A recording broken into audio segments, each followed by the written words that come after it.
Imagina una ciudad envuelta en sombras, donde los sacerdotes comerciaban con la fe, los gobernantes vendían justicia al mejor postor y el pueblo alzaba manos piadosas, mientras sus corazones se pudrían de avaricia. Jerusalén, la ciudad santa, se había convertido en un teatro de hipocresía. Hasta que un hombre, un simple profeta, fue arrastrado ante el trono mismo de Dios y vio lo que ningún mortal debería presenciar. ¿Qué visión lo dejó postrado de terror, convencido de que moriría? Pero eso no fue todo. Antes de que el Mesías pisara la tierra, este hombre ya lo había visto, y también su destino más oscuro, desfigurado, torturado, sacrificado como un cordero. ¿Cómo pudo describir con escalofriante precisión eventos que ocurrirían 700 años después? Y hay algo más, su propia muerte fue tan brutal que la Biblia no se atreve a contarla, pero un antiguo manuscrito revela el horror. No es una leyenda. Es la historia del profeta que desafió reyes, predijo imperios, y vio el fin del mundo. El contexto de la corrupción en Jerusalén. Antes de que el Mesías pisara la tierra, hubo un tiempo de tinieblas que se asemeja inquietantemente al nuestro. Jerusalén, la ciudad santa, se alzaba como un símbolo de devoción, pero en su interior, la corrupción había echado raíces. El pueblo de Dios seguía los rituales, ayunaba, oraba, celebraba fiestas sagradas, pero todo era una farsa. Las manos que se alzaban en el templo para recibir bendiciones eran las mismas que oprimían al pobre, robaban al huérfano y vendían justicia al mejor postor.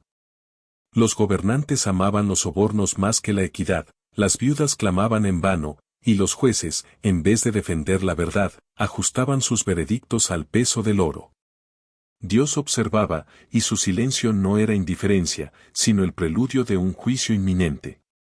En medio de esa decadencia, surgió una voz que resonaría a través de los siglos, Isaías. No era solo un profeta, sino un vidente de lo invisible, un hombre al que Dios le mostró el destino de imperios, el sufrimiento de su pueblo y algo aún más asombroso, el fin de los tiempos. Pero Isaías no solo contempló la ira divina, también atisbó un rayo de esperanza en la oscuridad.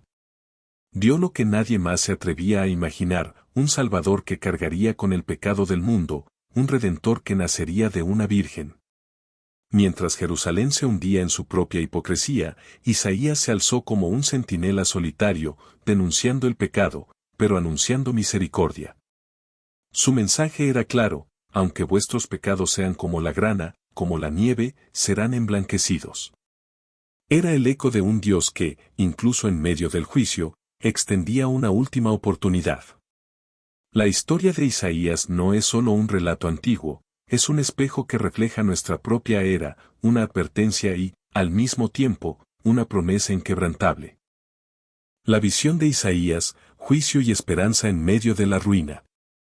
El peso de la revelación divina cayó sobre Isaías como un martillo sobre el yunque. En un instante trascendental, los velos de lo visible se rasgaron y el profeta contempló la nación de Judá bajo la mirada incandescente de Dios.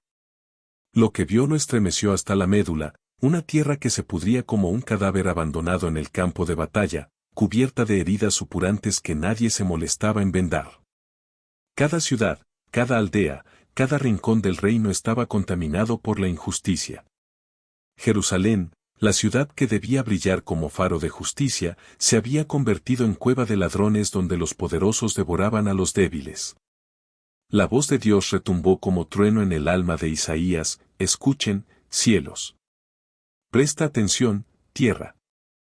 He criado hijos y los he hecho crecer, pero ellos se han rebelado contra mí.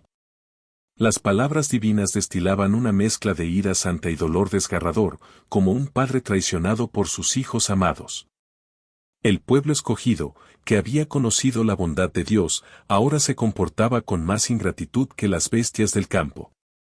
El buey conoce a su dueño, declaró el Señor, pero Israel no me conoce, mi pueblo no comprende. Pero en medio de esta devastadora visión de juicio, surgió un rayo de luz inesperado. Como el primer amanecer después de la noche más oscura, Dios extendió una posibilidad de redención: lávense, límpiense, aparten de mi vista sus malas acciones. Dejen de hacer el mal, aprendan a hacer el bien. Busquen la justicia, reprendan al opresor, defiendan al huérfano, aboguen por la viuda. La misericordia divina se mantenía firme, ofreciendo una transformación radical, aunque sus pecados sean como la grana, como la nieve, quedarán blancos. Este fue el primer destello de la esperanza mesiánica que marcaría el ministerio de Isaías, la promesa de que ningún pecado es demasiado rojo para ser blanqueado, ninguna rebelión tan grave que no pueda ser redimida. La caída del rey Usías y el llamado profético de Isaías. El reinado de Usías había sido una era de esplendor engañoso. Durante 50 años, el monarca fortificó Jerusalén, amplió sus dominios y llevó a Judá a cotas de poder no vistas desde los días de Salomón. Pero como tantos antes que él, el éxito sembró en su corazón la sembra venenosa de la arrogancia. En un acto de desafío temerario, Usías traspasó los límites sagrados, entrando en el templo para quemar incienso en el altar, privilegio exclusivo de los sacerdotes consagrados. Cuando estos se interpusieron, el rey, cegado por su orgullo, estalló en ira. En ese preciso instante, el juicio divino se manifestó de la forma más humillante, la lepra brotó en su frente como un sello de fuego, marcando al poderoso monarca como impuro ante Dios y los hombres. Fue en este contexto de crisis nacional, cuando el trono temblaba y la nación perdía su norte, que Isaías tuvo la visión que definiría su destino. Mientras el humo del incienso aún flotaba en el templo, los cielos se abrieron ante sus ojos atónitos.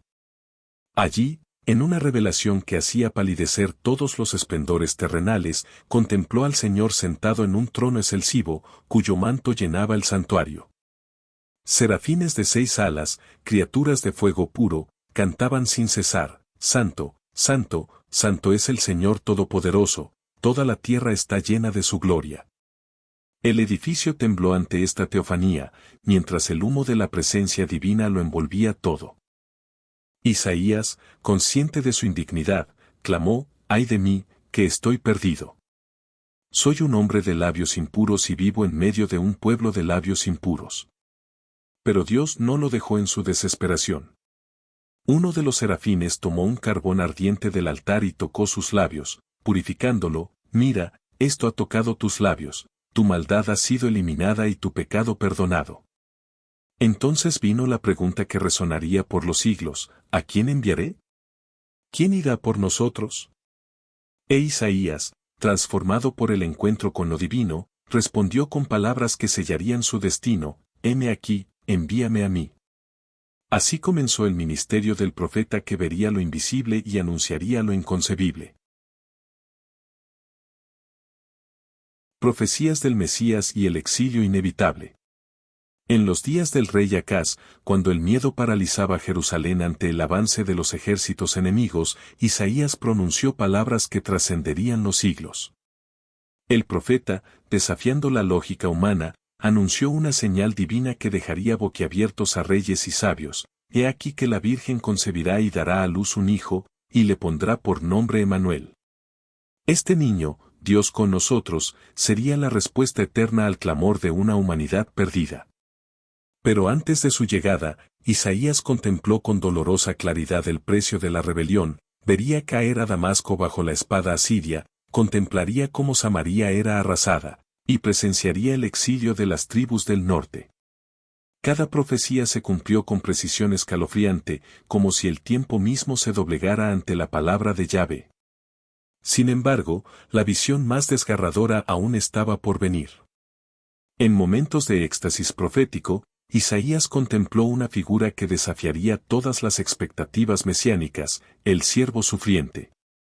No un conquistador en corcel blanco, sino un hombre despreciado y rechazado, varón de dolores y experimentado en quebranto.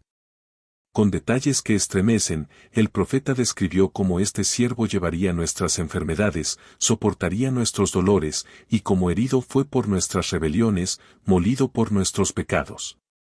El Mesías sería traspasado por nuestras transgresiones, su sangre, el precio de nuestra paz. Isaías vio lo que nadie en su época podía comprender, que la salvación llegaría no mediante poder terrenal, sino a través del sacrificio perfecto. Mientras tanto, la sombra de Babilonia se alargaba sobre Jerusalén. Isaías anunció con voz firme el exilio venidero, describiendo cómo los tesoros del templo serían saqueados y los hijos del rey llevados cautivos. Pero incluso en esta sentencia divina, brillaba una promesa: consuelen, consuelen a mi pueblo, dice su Dios.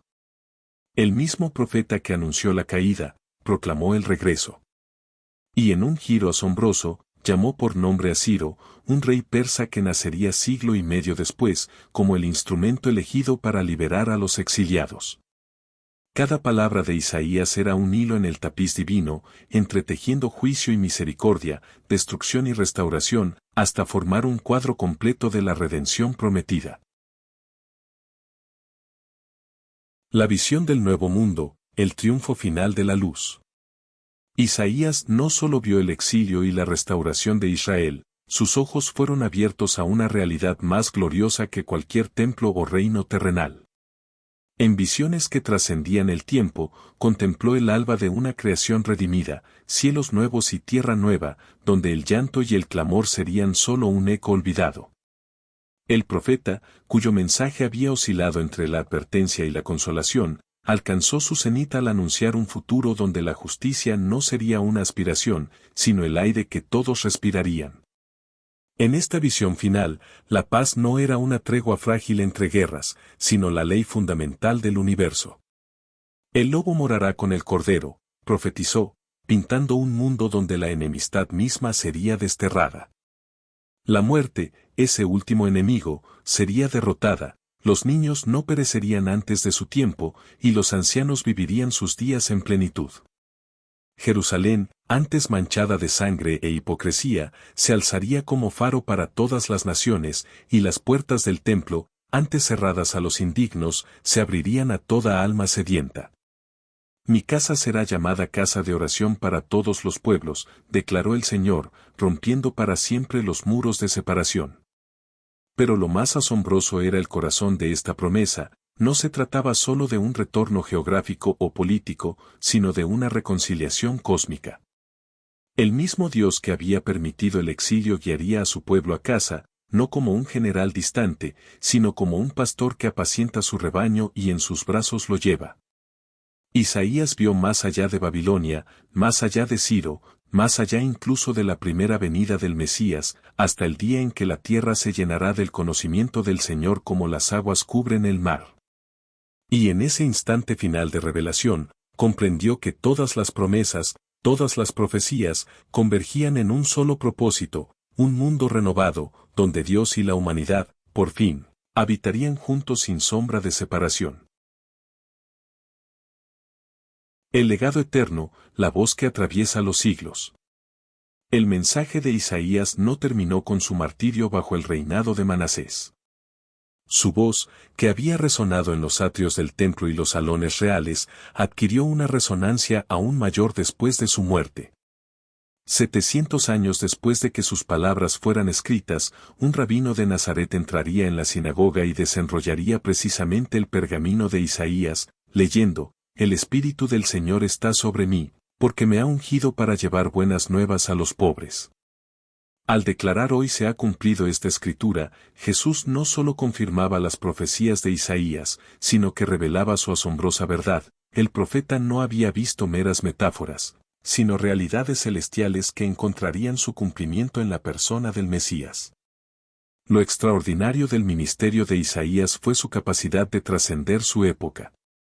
Sus palabras sobre el siervo sufriente se convirtieron en el retrato más vívido de la crucifixión siglos antes de que Roma inventara ese método de ejecución. Su anuncio de consuelen a mi pueblo sigue resonando en cada generación que atraviesa el valle de sombras. Y su visión de cielos nuevos y tierra nueva continúa alimentando la esperanza de la humanidad, incluso en nuestros días.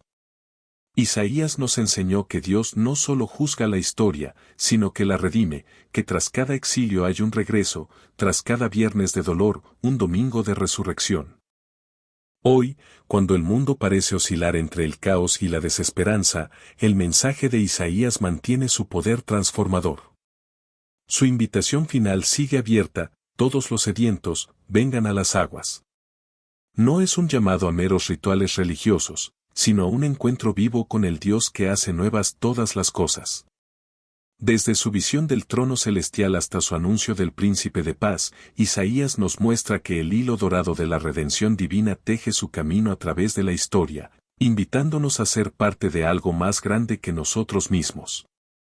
En un mundo de voces efímeras, la profecía de Isaías permanece como faro inquebrantable, señalando hacia el único que puede hacer que lo imposible se cumpla, el Dios Santo que prometió: «He aquí, yo hago nuevas todas las cosas».